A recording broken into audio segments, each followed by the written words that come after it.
বন্ধুরা, প্রত্যেকটি জিনিস সময় না হলে হয় না। যতই আমরা তাড়াহুড়ো করি না কেন কখনোই হবে না, ঠিক তার সময় মতোই হবে।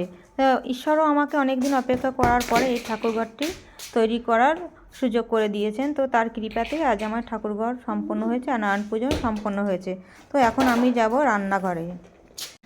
তো বন্ধুরা, আজকে আমাদের বাড়ির নারায়ণ পুজো, আমার নতুন ঠাকুরঘরে পুজো হচ্ছে। তো সেই জন্য এখানে আমি রান্না করছি। এই দেখো বন্ধুরা, আজকে এই যে ঘি পড়ে গেছে, এই যে গোবিন্দভোগ চাল খিচুড়ি হয়ে গেছে, আর এক ডেকচি বসিয়ে দিয়েছি।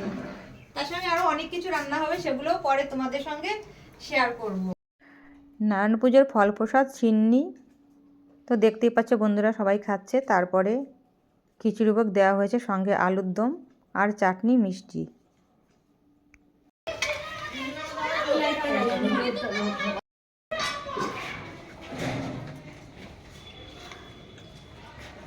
এখন জোয়ান ছেলে আমি তো ডবল খাই।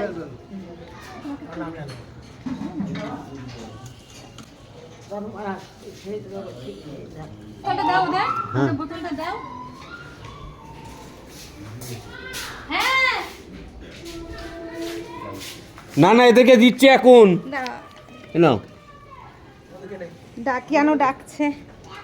এটা চাটনিটা দিয়ে দাও সবাইকে। না, আগে খিচুড়ি দিয়ে নি। আচ্ছা, খিচুড়ি দিয়ে দাও। করে বাইরে যাও।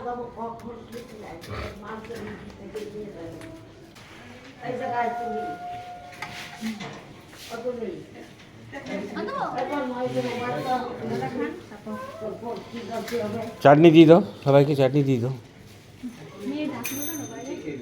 চাটনিটা দিয়ে দাও, দিয়ে যাও।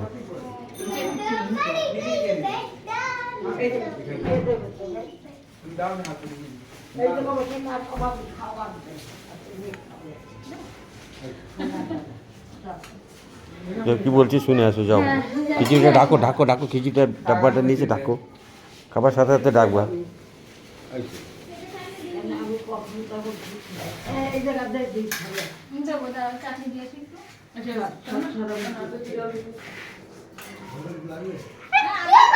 দিয়ে দেন দিয়ে দেন দিয়ে দেন, আপনি দিয়ে দেন।